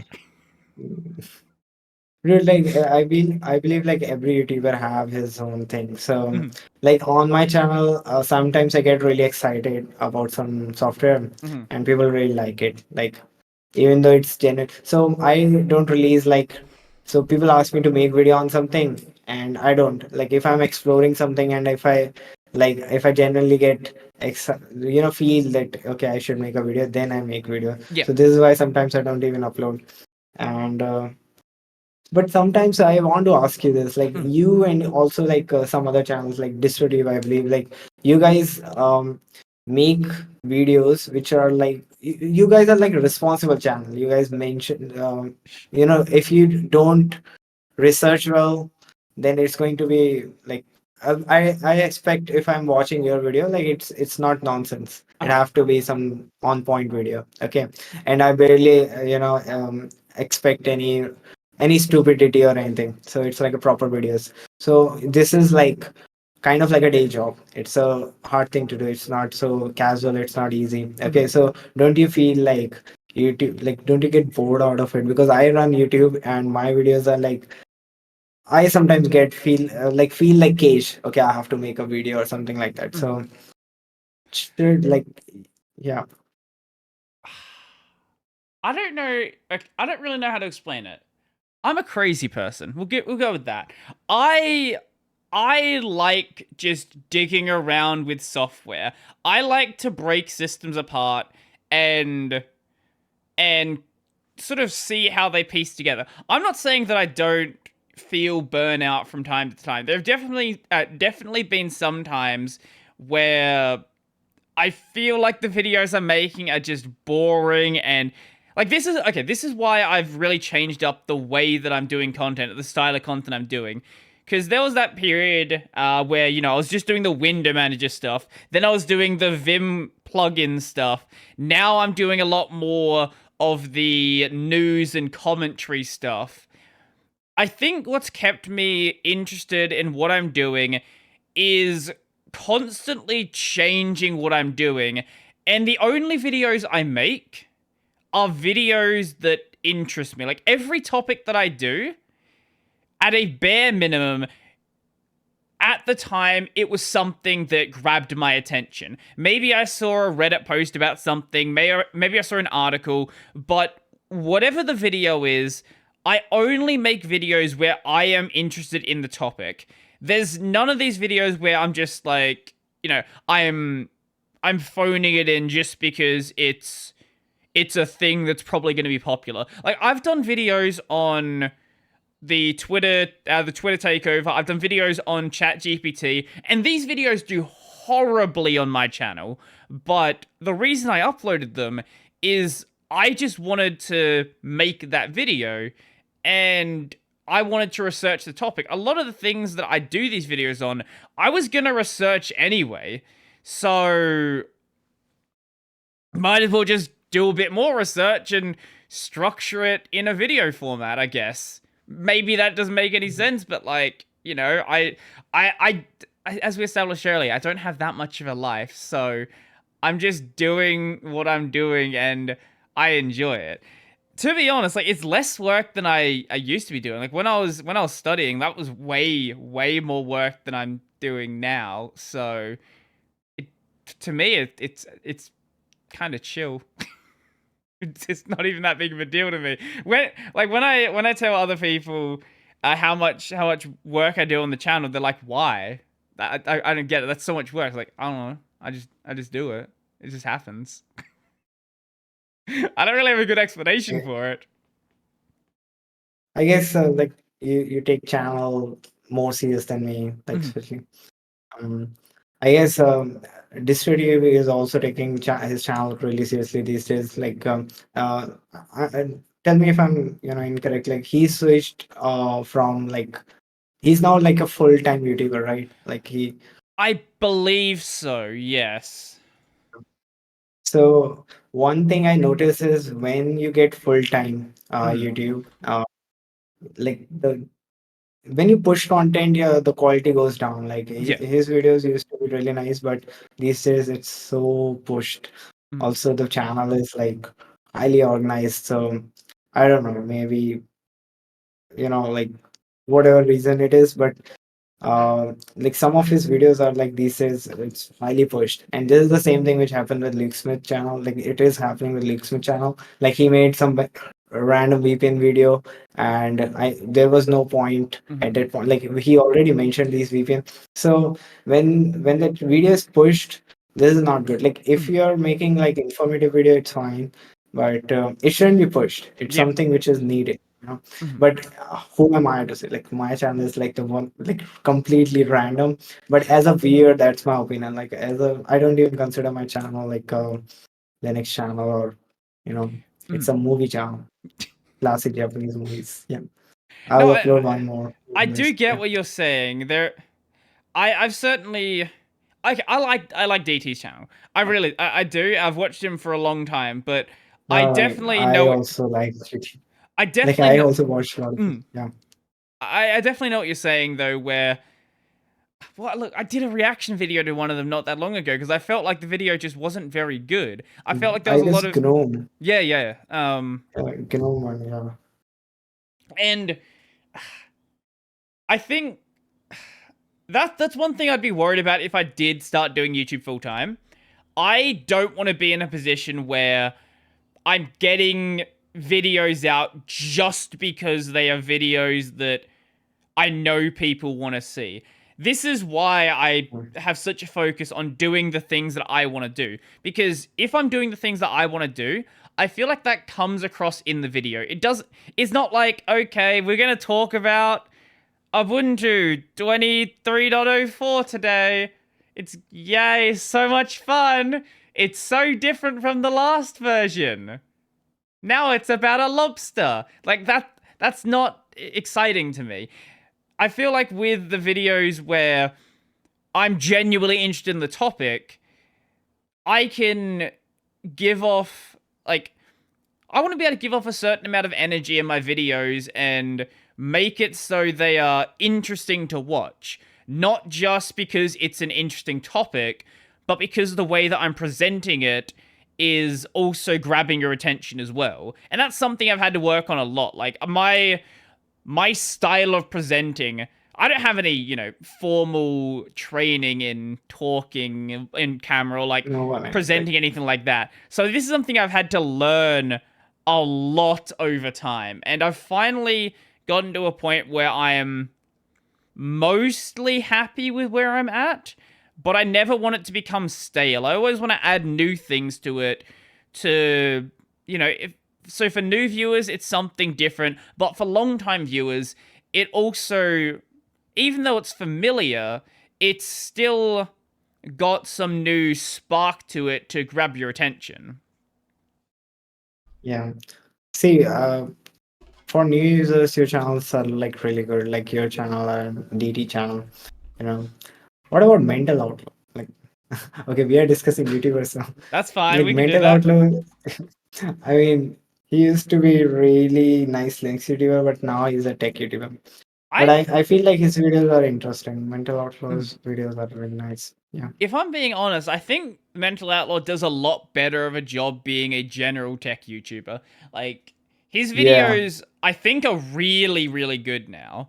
Um, Yeah. Also, being a general tech YouTuber, this is one of the nice things about it. There's a lot more people that will watch it. So his channel is much bigger than most of the channels in Mm. the Linux space. The only other channel that's around the same size is Chris Titus Tech, who also isn't a Linux channel. It's Linux and Windows. So Mm. just doing Linux Do videos, you sort you of like limit what you can do. Like limit how big the channel do can get. don't you want like don't you think about just like moving away from Linux to like general tech so you will get more subscribers, like something like that? I I'm don't 100% sure you must have think about it no, for I once. know Yeah. I I like doing the Linux videos, but I also like to throw in those general tech videos as well, just to sort of test the waters and sort of see how it's going to go. If something is interesting in the general tech space, I'm not going to shy away from it. While I am, 95, 98% a Linux channel, I'm not a channel that exclusively is going to do Linux. As I said, if something interests me, like ChatGPT, like the Twitter stuff, like Mastodon, like I don't know, just anything else out there, if it's, I'm going to keep it in the tech space just because that's, sort of what I want the channel to be. But I'm not going to shy away from it just because that's not the core focus. I don't know if there would ever be a time where I'm primarily doing things that are not Linux, but I can't really say what will happen in the future. Maybe I'll go down that same route as Mental Outlaw, and one day I will be talking about other stuff. I just sort of follow what I think makes the most sense right now. I don't really have a long-term plan. I just throw things out, and if I enjoy them and they work, I just keep doing it. Yeah. I like how the podcasts have been reverted. Like, I mean, me asking question. Um, Look, dude, like, this is a one nice thing I change. Usually, I'm just letting my guest talk the entire time, but sometimes it's nice to talk myself as well. yeah, I do this. So, like, um, I wanted to say something. My channel, Mhm, I also think about like moving to tech. So I believe in this thing. So, there are four metric I believe that YouTube it matters in YouTube. So mhm, one is your title. mhm, So how YouTube categorize, like I used to think like how YouTube categorize any video. So one is title, mhm, another is description text, okay, and third is comments, and mhm, fourth is like this thing subtitles, okay. mhm, So whatever you're saying. So if I make a video which is not Linux related, I still put titles like how to scrape web by a Linux user, or how. So if I'm making a vlog about me making some tea, okay, mhm. so it's like how a Linux user make tea, okay. Huh? So I just try to put my video like in my algorithm I always try to show that okay, this channel is about Linux Mhm, and not tech. mhm, Okay, so on my channel, a lot of my videos are deleted, and you can watch it on ODC. I release video related to piracy. mhm, So what I did is I made this private tracker video about private trackers, and I asked my audience to not mention this thing, like anything related to piracy or mhm, any keyword. All right. And they were so nice. They did random comments. They're like, today we learned about, like silicon chips. Today we learned about blah, blah, blah, how to make rockets. So and in my video I didn't mention any torrent or anything, all right, mhm, and even in my title I didn't write like any key. mhm, So I kind of fooled the algorithm. Like there is no way, unless somebody report it, there is no way YouTube will figure out. But I deleted it for some other reason, because obviously I got few strikes, and then for some other videos. mhm, So I deleted a lot of my videos. YouTube is really horrible platform with you. So but on on like 1st of April, I wanted to release this video like why I hate piracy. mhm, You know, as a April Fool's video, but I didn't did this. So I had these arguments like so when so if you have like OTT subscription of Netflix, for example, mhm, and you have a term and condition with the Netflix that if you break these terms and conditions, mhm, and if you web ripped any video, if you downloaded any episode, so it's kind of like a violation, all mhm, right. And this is fine, people do it. They are like, okay, you can't restrict us, it's about freedom if we are mhm, getting the data, all right. But if you're filling up some form for on some Netflix in company, like Netflix, and there is this some sort of an agreement that companies say that we are not going to share your data. mhm, But if the company share your data, then suddenly it's about my privacy. mhm, mhm. Like, so there is some sort of hypocrisy. So yeah, I was just thinking like, is it okay to do piracy or not? But whatever. This is a I'm in I look, at the end of the day, I could sit here and say that, morally you probably shouldn't. But right? I watch anime. Sometimes, there's not a place that easily streams it. We all know how the anime is acquired. I, I sort of, I don't know. I like to pay for things when I can, but the internet has made it so easy to just acquire things that you want to watch. You can find any music you want to see. You can find any movies you want to see. And there is not a cent attached to it. You don't have to pay anything to get that. And you definitely need people to be buying stuff for it to be funded, for it to be created in the first place. But I I don't know. Like part Dude, yeah, I don't I, know. I don't I don't think we have to think a lot. Like, see, Yeah. my logic is simple. If I can get it, then Mm. I'll get it. Like if there One is nothing stopping me. one Yeah. area where I don't care at all is with game emulation. So the way that this is just my personal thing with game emulation. If a game is still in print, like you can buy a new copy of it, I will buy a copy. But if it's a PS2 game, if it's a, Nintendo 64 game, like buying a secondhand copy isn't supporting the developers. So what difference is there between acquiring it through other means and buying a secondhand copy and emulating it? In my mind, absolutely nothing. Like I don't really care. See, in India, there is this place in my city where you can just go and buy pirated CDs of any game. Like, it's very common. That just So, I've certainly heard about those that before, but um, so you can just there's just pirated games just for and pirated music and stuff just for sale. I mean, in India, piracy is really common. Like, Mm-hmm, we don't even need like VPNs to open any mm-hmm, pirated website. mm-hmm. It's like open very easily. To be So, fair, in Australia, we don't really take it anywhere near as seriously as America either. So a couple of years back, there was a bunch of piracy websites where the government was like, ISPs have to block this. What they did is a DNS block. So if you just don't use the ISP's DNS, it just isn't blocked. So we will take the easiest possible approach to appease the government and then pretend like we're doing everything we need to do. see, until you find like some systematic way to stop people from pirating Mm, content, which is really hard right now. mm. Like it's not gonna stop, obviously. I think Valve's approach, was it? I think it was. I want to say it was Gabe Newell that said it, that the best way to combat piracy is availability. Yeah. The way you like game piracy is way lower than it used to be because buying a game on Steam is really easy.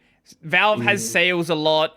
It's just like a one click. You don't have to worry about anything else. It's just simple. There's nothing to really worry about. But when you think about watching a movie, for example, like if you want to watch just actually sometimes with TV shows, one season will be on one platform, another season will be on another platform, and then it's like you want me to buy two subscriptions just to just to watch the one show? Like what are we doing here? Like why is licensing such a mess? And the worst thing is they don't let you download. Like this is like in TV shows mostly. Like this kind of sucks. Like I download all my media on my channel. I like making collection Mm, of everything locally. I have two hard drives mm, completely filled with all the, and then I run Jellyfin on it. It's just like mm, fun thing to do. mm, It's a good hobby thing, and I feel like doing these kind of things helps you to like cut down your internet addiction. Like mm, if you have so people get bored all the time. Like mm, so what they do, they go on the internet, they use things like YouTube and they just watch random videos. So on a channel, like if you have like something already downloaded, mm, then you won't do it. So and on my channel, I also want to, discuss this thing like internet addiction a lot. And I will do it. Recently, I I mean, I have done it, but not that much. Mhm. So the purpose is that because I feel like it's a really big issue right now. Most Mhm. people don't think about it. And what you can do is by just changing the way you use software can help you to cut it down, right? Mhm. So first step is just to recognize and then slowly just finding alternatives. Like for example, a lot of YouTube front ends which we use are a really nice way to cut down YouTube addiction. Mhm. So and this is real. This is really common. And one thing is also that if you're addicted to even one platform, it's an addiction. It's a like Mhm. complete addiction. It's not like most people try to say, okay, I'm not really addicted because I just use YouTube, I don't use anything else. It Yeah. doesn't matter. One platform is enough for like addiction. Yeah. So yeah, previously, before this channel, before Linux, you can say, even I was highly addicted to internet and these kind of things. But I feel like after, so I spent like 2 to 3 years like complete FOSS. So I Mhm. was not using Discord. This is just a new thing for me. I still don't figure out like people. My entire Discord server was managed by the people, and Mhm. sometimes I forget like I even have a Discord server. I once tried to leave my own server, and then I realized like can't really do it. So because I thought I'm just joined in some random Linux group. I forgot I created that Linux user thing. So yeah, so people like I have hard time on Discord. It's really messy thing. Mhm. So also it's highly distracting. Like it's so much going on. Mhm. So this is why I like IRC kind of groups. Like IRC, basically XMPP.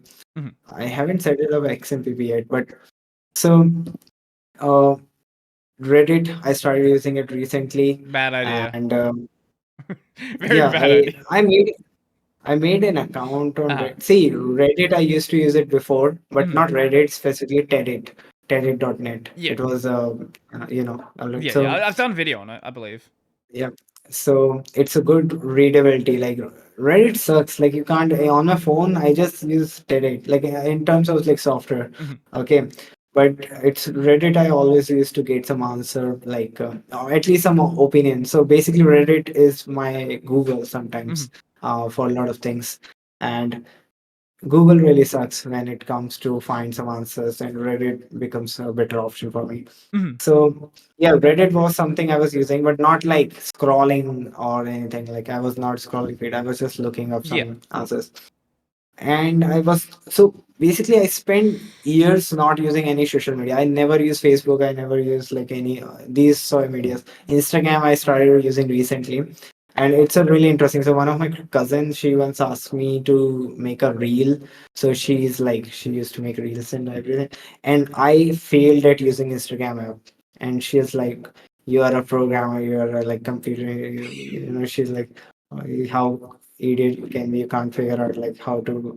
And some friend, he asked me to just visit his highlights, and I'm like, Uh-huh. "What is highlight?" I googled like what is highlights on. So at that time it's just like my I felt like I have to learn these things, like I Mhm. have to know, I have to connect with the real world. So I'm like I have to know these things. So even though how stupid these things are, like I know. Mhm. So this is why I created Instagram. I'm like, fuck it, let's just learn these things, like how people do. Mhm. And this is so bizarre, like this is so disgusting. Like, I have seen Instagram, I explored Instagram a lot like recently. And on Discord, I feel like it's all like isolated bubbles. Like it's really messy. So Mhm. I really don't like a lot of social media. So previously, I was learning things a lot. I was more focused, living a much better life. I mean, it's not like recently my life is destroyed or something. It's just like it's really bad. Like for people who don't understand, like some people don't see these things as like a bad thing. So Mhm. I feel like.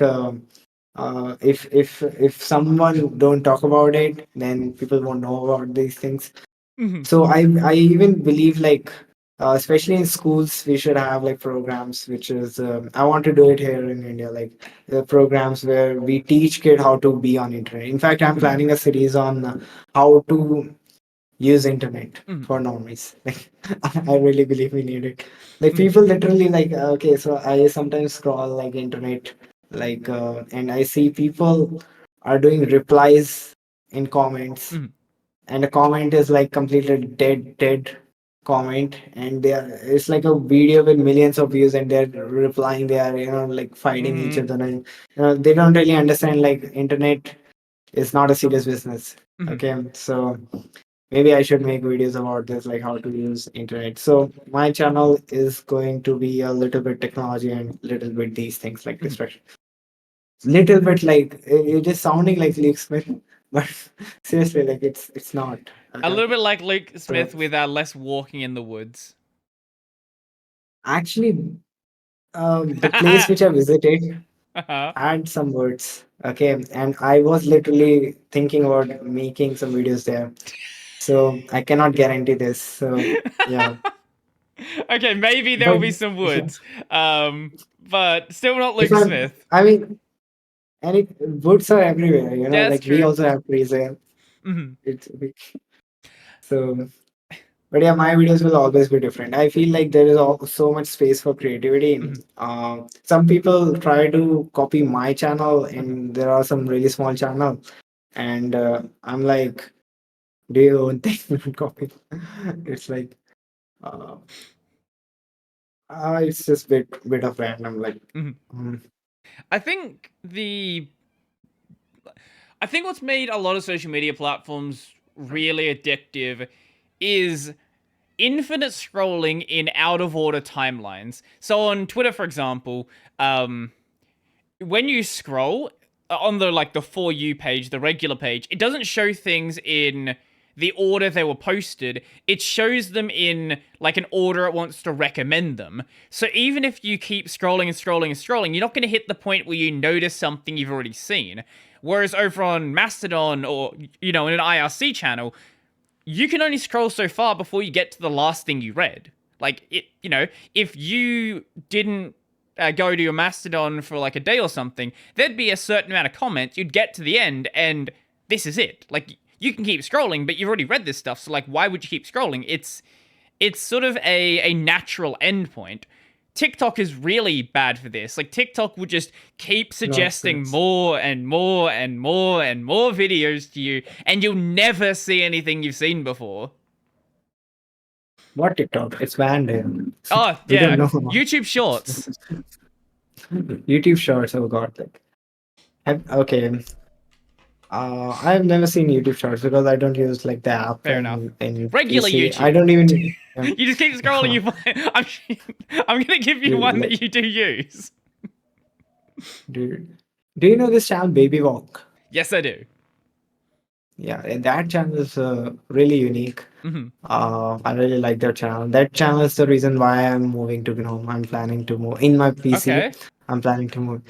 That channel convinced me because the GNOME 44 have some really nice UI changes, Hmm. and I believe for some time I just want to forget and just use something because my DWM was perfect. Like I had everything set it up there, but Hmm. in Hyperland there are a lot of things which are still missing.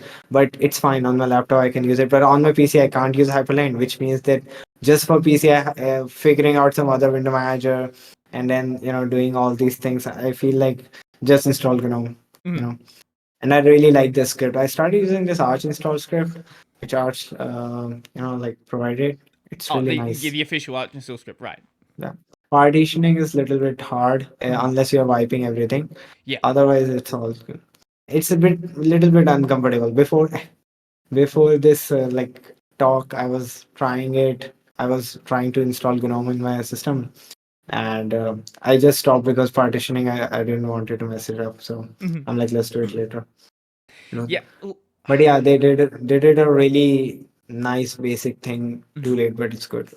Yeah. I think Arch install it's gotten a lot better. Like I remember when I did my first video on it, it was very buggy. Back then, you know how it will give you questions you have to answer, it'll prompt you for things.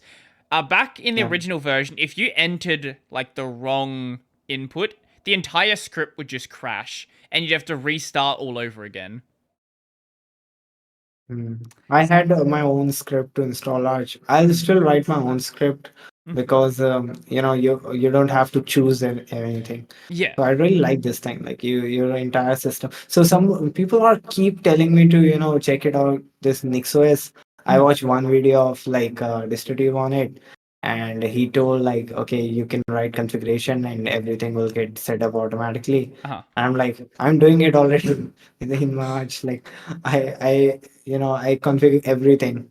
Mhm. Uh, so I don't understand like why I should try NixOS, but I feel like people really like it. It's doing something differently. Maybe that's the reason. I should Did you made any videos? I don't know. Like on I should just NixOS? check it. No, Yeah. because people keep asking me like, "Hey, Brody, when are you going to talk about NixOS? When are you going to talk about Yeah. the Nix package manager?" Look, there's so many things I can talk about.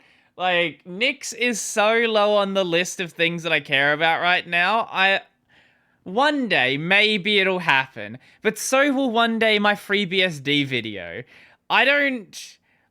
I have realized over the years, don't promise videos. Just don't. Just say, oh, Uh, I'll put it on my list. It'll happen at some point. I don't know. I'm going to tell you when some point is. It'll just happen at some point. Is that going to be now? Is that going to be 5 years from now? I don't know. Some point. you can't satisfy everyone. Yeah. So this happened with me too. Like I promise videos, and like people ask me making video. Like Mm-hmm. yeah, I always make false promises. Whatever. So recently, like, but I am planning to make a hyperline. The issue is I don't have a capture card, Uh-huh. and I don't really like virtual machines.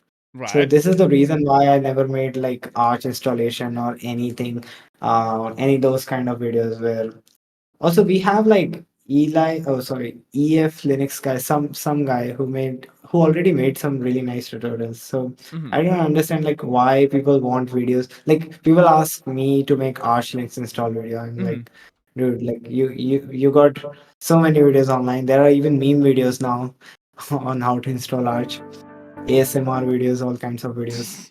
Yep, So yep, it's yep. kind of useless. So You don't, yeah, yeah, and like, it's not difficult to install Arch. Like, just no, watch for a one of the beginner, videos it that came might. out, go Yeah. read the wiki, and you'll work it out, surely. I mean, after installing Gen 2, I feel Arch Wiki seems like really small. Mm-hmm. Just two, three lines and Yeah, just yeah, this is like, type it out. the only difficult part of Arch is the same thing you do on every distro, and that's petitioning. Like, that if I I have because I don't want to make mistakes. I have things on different drives, so I've got my home and root on separate drives. So if I'm really worried when I'm doing petitioning of something, I just unplug the drive and don't have to worry about it. And like I already have a script which Mhm. knows where to put like in which drive you Yep, have to yep. install. Do you like reinstalling Arch after some months just No. because you like clean? The You just like my clean system. my distro is so gross. There are so many packages I installed for videos and just didn't delete them. So I have, let's see how much I have installed right now. I have 1700 packages. 1700. Yeah. Dude, like how you live with this such a mess. I don't know, like it's just me, or like if my life is like if I'm having some really bad time in life and I'm feeling like everything is a mess, Mhm. I start with organizing my system. Like I Mhm. don't know, like yeah, I just sit down and I just start cleaning up packages, cleaning up my hard drive, all my files, organizing it. It just feels like I'm just making my life better. It Mhm. just it sounds so depressing, but it's like, okay, I'm going to now do something productive. Let's just organize my files and everything. It just mentally give me peace.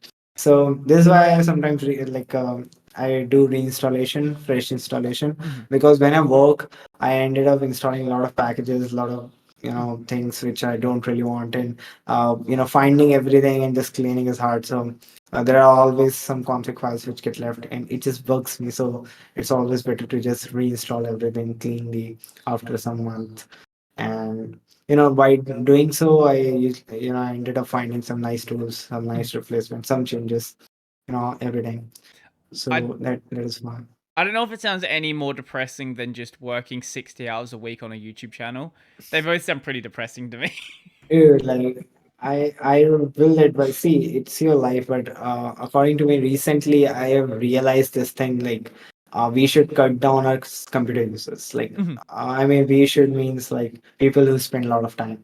So my idea these days is if like just open your computer, mhm, do your job, whatever work you have to do, and just close it, and do not get lost. So mhm, maybe, and maybe if you want to release video, it's fine, but maybe you can cut down your time on like mhm. reading comments, like you're addicted to comment reading. So Yeah, I so you definitely can should. start from the, yeah. I mean, you don't really have to, you don't really have to shut down, like cut down your videos. You can Mhm, just, find some other ways to cut down the time. mhm. Because once you experience, like it's like if you spend so much time on this and one day you might realize you miss out life. So That's it's like it can happen, and mhm, that would be really sad. So so these days on my channel, I always say, okay, I'm not going to do this because I'm having a life right now. So I'm not going to work on these things. mhm. So it's, yeah, it's weird, but I say this sometimes.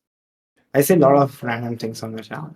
No, I think that's Yeah. a good message. I think it's important for a lot of people to hear that there are things in the world outside of the internet, and maybe you should go and experience them, and it'll give you a better perspective on life, and it'll make that time you spend doing things on the computer a lot more valuable if you're not doing it every second of the day. It's a bubble. Mhm, Like, like every person live, like just think about few things, and because his mind is limited, so he just care about few things, talks about few things.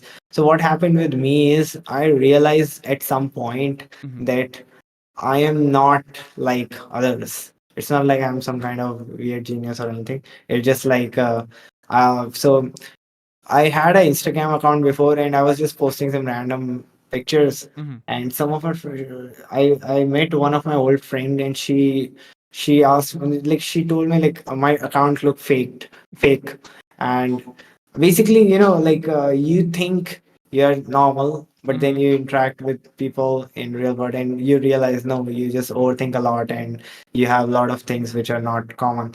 mhm, And I'm not saying there is nothing wrong in it. People can have a personality if it's fine, but you should experience as much as you can, and mhm, not just get lost in one bubble. mhm, This is why I'm planning to spend 2 months in just forgetting whatever I do and mhm, going to some nice place in mountains or something, just to live, experience another life, mhm, like doing, and like connect with nature. mhm. I feel like everyone should do it. Yeah, I think that's a really good not like, message to end on. yeah, So, if good. people don't I want to mean, do that and they want to waste all their time on the internet, where can they find you? uh, you can always email me. I read all my emails. Mhm. Yeah, I mean, I will Check. be. I don't know. Like maybe I want to reply on email, Mhm, or maybe I don't read. But mhm, it's not gonna happen mhm, like mhm. right now. It might happen. I'll let everyone know Mhm. on the channel. But Go it- check out the channel Bugswriter. Also, he has a website which looks like it's it's straight out of the really weird. 90s. I love your website. It's awesome. I like writing CSS. Mhm. So in that website, like there is no CSS, I but can see I that. like writing. There's- Yeah. it worked. I Look, mean, it worked. yeah. I change CSS oftenly. So previously the look had like some layouts and Mhm, colors, but recently I'm like, let's go mhm, complete simple. mhm, mhm. You So Is there anything else you want to mention, or is that it?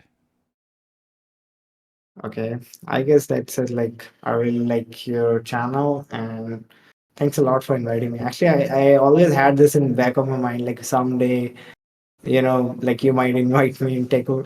I still remember one day you were doing live stream, and Mhm, I hopped, and I don't know if I asked, I don't know, like, but it's a really big pleasure. I have never thought like this day will come because I mhm. used to watch it, so Oh well, it's really fun. I'm happy that you enjoyed being on here then. Um, I don't think that I do anything that important, but if people, if you wanted to do this, like that's awesome. Like that's just really cool. Um, I don't know. I always have this imposter syndrome in the back of my head saying you're not that important. Nothing you do really matters. But no, that is really cool. So for me, my main channel is Brody Robertson. Do videos there 6 days a week. The gaming channel, Brody on Games, stream on Twitch and YouTube. I will be live just after this goes up. And if you're listening to the audio version of this, the video version can be found on YouTube at Tech Over Tea. If you're watching the video version, you can find the audio podcast, any audio podcast platform. There is an RSS feed. You will find it. Just search Tech Over Tea, and it will be there. I'll give you the last word. How do you want to end the show? Dude, like it's really hard to end things like saying goodbyes or anything. Oh, Um, dude, like I guess you're pretty cool. Like thank you. um, you You're don't pretty have cool to as well. think or you don't have to overthink about yourself. Like it's fine. Well, I think that's the best way to end it. I'm out.